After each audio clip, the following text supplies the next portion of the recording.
प्रकरण 1. इकिगाई. वय वाढत असतानाही तरुण राहण्याची कला. तुमच्या अस्तित्वाचं कारण काय? जपानी लोकांच्या मते प्रत्येकाच्या जीवनाचा एक इकिगाई असतोच. कदाचित फ्रेंच अभ्यासक याला जगण्यामागचा उद्देश म्हणतील, तर इतर काही देशातील लोक त्याला अजून कोणत्या तरी नावाने संबोधतील. इकिगाई प्रत्येकाच्या आतमध्येच दडलेला असतो. काही लोकांना त्यांच्या जीवनाचा इकिगाई मिळालेला असतो, तर काही जण त्याच्या शोधात असतात.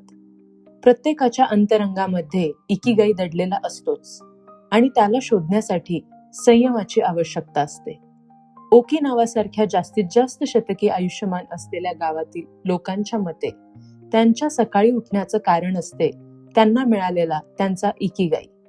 काहीही केलं तरी चालेल, पण निवृत्त होऊ नका. एकदा का तुम्हाला तुमचा इकिगाई स्पष्ट झाला की सुख आणि समाधान प्राप्त होतं, त्याचप्रमाणे जीवनाला खरा अर्थ प्राप्त होतो. या पुस्तकाद्वारे तुम्हालाही तुमचा इकिगाई मिळण्यामध्ये मदत व्हावी आणि जपानी लोकांच्या शरीर, मन आणि बुद्धीच्या चिरतरुण राहण्यामागचं कारण समजावं, हाच हेतू आहे. तुम्ही जर जपानमध्ये गेलात तर तुम्हाला एक आश्चर्याची गोष्ट लक्षात येईल. ती म्हणजे निवृत्तीनंतरही तिथले लोक अतिशय कार्यक्षम आणि व्यस्त असतात. खरं तर बहुतांश जपानी लोक निवृत्त होतच नाहीत. जोपर्यंत शरीर साथ देतं तोपर्यंत ते त्यांच्या आवडीचं काम करतच राहतात.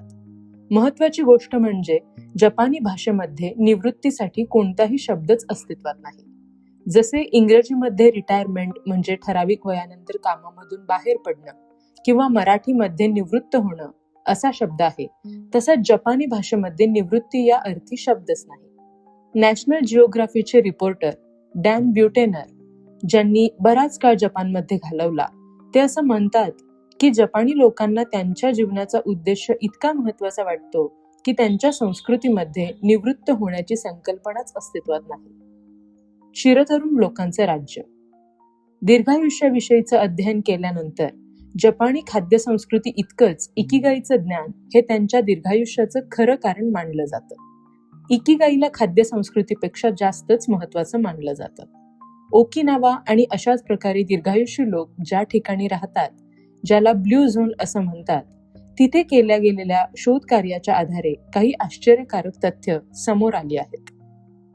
हे लोक फक्त जास्त वर्ष जगतात एवढंच नाही, तर या लोकांना कॅन्सर आणि हृदयरोगासारखे कोणतेही मोठे आणि जीवघेणे आजारही होत नाहीत. या लोकांची जीवनशैली इतकी प्रभावी आणि आनंददायी असते की इतर कोणत्याही देशातील लोकांना त्या प्रकारच्या जीवनशैलीची कल्पनाही येणार नाही. रक्तातील ज्या घटकामुळे वय वाढण्याची प्रक्रिया होत असते, त्याचं प्रमाण या लोकांच्या रक्ताच्या पेशीमध्ये कमी असतं. याचं श्रेय 80% पोट भरेपर्यंत जेवणं आणि चहा पिणं या त्यांच्या खाद्य संस्कृतीला जातं. महिलांमध्ये होणाऱ्या रजोनिवृत्तीच्या काळामध्ये शरीर त्यांना अतिशय चांगली साथ देतं. इतकंच नाही तर जागतिक सर्वसाधारण प्रमाणापेक्षा इथल्या स्त्री पुरुषांचे लैंगिक संप्रेरके खूप जास्त वयापर्यंत सक्रिय असतात. स्मृतिभ्रंशासारखे आजार जगाच्या तुलनेमध्ये नगण्यच असतात. जरी आपण या सगळ्याच गोष्टीचा या पुस्तकामध्ये अभ्यास करणार असलो, तरीही त्यांच्या दीर्घायुष्याचं सर्वात महत्वाचं कारण म्हणजे त्यांचं इकिगाईवर लक्ष केंद्रित करणं आणि जीवनाचा उद्देश स्पष्ट होणं हेच आहे. 5 दीर्घायुषी लोकांचे बेट. Blue zones. ओकिनावा जरी ब्ल्यू झोनमध्ये पहिल्या क्रमांकावर असलं, तरीही इथल्या महिला जगातील इतर कोणत्याही भागातील महिलांपेक्षा जास्त निरोगी आणि दीर्घायुषी जीवन जगतात. डॅन ब्युटनर यांनी अशा प्रकारच्या पहिल्या 5 जागांचा अभ्यास केला. पहिली, ओकिनावा, जपान, विशेषतः दक्षिण भाग. इथले लोक लहानशा थाळीत टोफू आणि इतर उच्च दर्जाच्या भाज्या खातात. इकिगाईच्या तत्वज्ञानाबरोबरच मोई म्हणजे मित्रांचा एक छोटासा गट त्यांच्या दीर्घायुष्यामध्ये महत्वाची भूमिका पार पाडतो. दुसरी जागा, सार्डिनिया, इटली, न्युओरा आणि ओग्लिएस्ट्रामधील भाग. हे लोक दिवसभरामध्ये भरपूर भाज्या खातात आणि 1 ते 2 ग्लास वाईन पितात. ओकिनावाप्रमाणेच इथल्या लोकांच्याही दीर्घायुष्याचं श्रेय त्यांच्या सामाजिक बांधिलकीच्या भावनेला जातं. तिसरी जागा, लोमा लिंडा, कॅलिफोर्निया. अमेरिकेतील साहसी लोकांचा अभ्यास केल्यावर अभ्यासक या निष्कर्षापर्यंत पोहोचले 4. The Nicoya peninsula, Costa Rica. इथले लोक 90 नंतरही अत्यंत कार्यक्षम असतात. इथले बहुतांश रहिवासी आनंदाने पहाटे 5:30 वाजता उठतात आणि उत्साहाने शेतात कामाला जातात. 5. Ikaria, Greece. टर्कीतील या समुद्रकिनारी भागातील 3 पैकी 1 जण 90 वर्षाच्या वर जगतात. हे प्रमाण अमेरिकेमध्ये फक्त 1% एवढंच आहे. यामुळेच या भागाला दीर्घायुष्याचं बेट असं संबोधलं जातं. 500 BC पासून चालत आलेल्या जीवनशैलीला याचं श्रेय दिलं जातं. पुढील भागामध्ये आपण दीर्घायुष्याचं बेट मानल्या जाणाऱ्या ओकिनावा इथल्या लोकांच्या दीर्घायुष्यामागील मुख्य कारणांचा अभ्यास करणार आहोत. एक गोष्ट आपण लक्षात घेतली पाहिजे की 5 पैकी 3 ठिकाणी ही बेटं आहेत, ज्यामुळे तिथे साधन सामग्री फारच दुर्मिळ आहे. साहजिकच इथल्या लोकांना एकमेकांना मदत करण्याशिवाय पर्यायच नसतो. कित्येक लोकांसाठी तर इतरांना मदत करणं हाच त्यांचा इकिगाई आहे आणि तेच त्यांच्या शतकी जीवनाचं रहस्य आहे.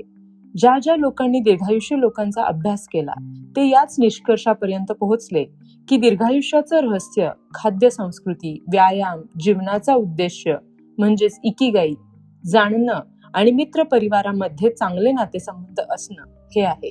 या समाजातील लोक तणाव कमी होईल अशा प्रकारे आपल्या वेळेचे व्यवस्थापन करतात. त्याचप्रमाणे अगदी कमी प्रमाणात मांसाहार करतात आणि प्रक्रिया केलेले पदार्थ कमी खातात.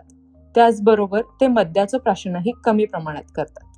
ते तणावपूर्ण व्यायाम करत नाहीत, पण ते रोज ठराविक हालचाली नक्कीच करतात. ते त्यांच्या शेतात काम करतात आणि नियमित चालतात. ते गाडीवरून प्रवास करण्यापेक्षा चालणं जास्त पसंत करतात.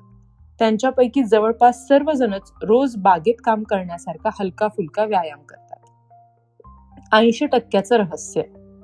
जपानमध्ये नेहमी वापरली जाणारी म्हण म्हणजे हारा हाचिबू ही पंक्ती प्रत्येक जेवणाच्या आधी म्हटली जाते. याचा अर्थ आहे तुमचं पोट 80% भरेपर्यंत जेवा. ही एक प्राचीन शिकवण आहे ज्यामध्ये पोट गच्च भरेपर्यंत न जेवण्याचा सल्ला दिलाय. त्यामुळे ओकिनावामधील लोक त्यांचं पोट 80% भरेपर्यंत जेवतात. ते कधीही पोट भरून जेवत नाहीत. त्यामुळे पचन करण्यासाठी लागणारी त्यांची ऊर्जा वाचते आणि विनाकारण वाढणाऱ्या ऑक्सिडेशन प्रक्रियेलाही आळा बसतो. अर्थात आपलं पोट 80% भरलं आहे की नाही हे समजण्यासाठी कोणतंही मोजमाप किंवा तंत्र नाही. या शिकवणीमधून आपण एकच बोध घ्यायला हवा की जेव्हा आपल्याला पोट भरल्यासारखं जाणवायला लागेल तेव्हाच जेवायचं थांबवा. थोडंसं प्रमाणाबाहेरचं जेवण, आवश्यकता नसतानाही केलेला नाश्ता, जेवणानंतरचा सफरचंदाचा ज्यूस, एखादा गोड पदार्थ आपल्याला काही वेळासाठी नक्कीच आनंद देतो. पण जर आपण या गोष्टी टाळू शकलो तर आपल्याला दीर्घकाळ आनंद मिळू शकतो. जेवण कशा प्रकारे वाढलं जातं हेही महत्वाचं आहे. जपानमधील लोक लहान लहान थाळ्यांमध्ये जेवण देतात, त्यामुळे साहजिकच तिथले लोक कमी जेवतात. जपानमधील हॉटेलमधील जेवणाची थाळी एका विशिष्ट पद्धतीने दिली जाते. यामध्ये 4 लहान लहान थाळ्या आणि एक त्यापेक्षा थोडीशी मोठी थाळी अशा 5 थाळ्यांमध्ये दिली जाते. जेव्हा तुम्ही एकदम 5 थाळ्या बघता तेव्हा तुम्हाला असं वाटतं की तुम्ही भरपूर जेवणार आहात, पण जेव्हा जेवण पूर्ण होतं तेव्हा तुम्हाला जाणवतं की तुम्ही थोडंसं कमीच जेवला आहात आणि तुम्हाला भूक लागायला लागते. त्यामुळे कित्येक परदेशी लोकांची सुद्धा जपानमध्ये गेल्यावर वजन कमी होतात आणि ते लोक बारीक होतात.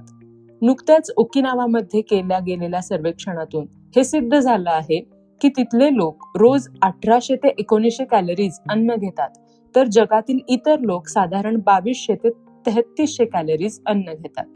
अमेरिकेमध्ये बॉडी मास इंडेक्स 26 किंवा 27 असतो, तर ओकिनावामध्ये तो 18 ते 22 असतो. ओकिनावामधील लोकांची खाद्य संस्कृती उच्च आहे, ज्यामध्ये टोफू, गोड बटाटे, आठवड्यातून 3दा मासे आणि रोज अंदाजे 30 ग्रॅम भाजी खातात.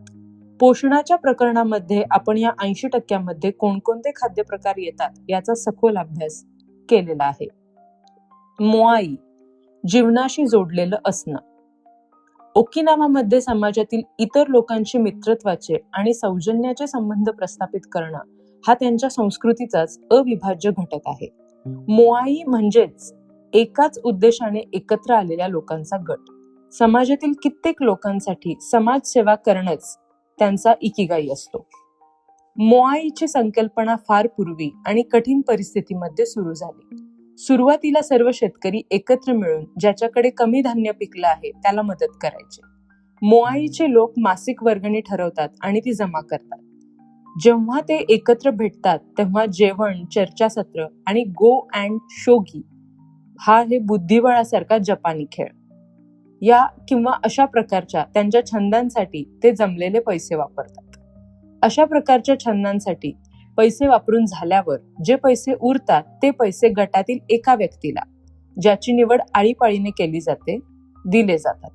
अशा प्रकारे मोआईचा सदस्य असलेल्या लोकांच्या भावनिक आणि आर्थिक दोन्ही प्रकारच्या गरजा पूर्ण होतात.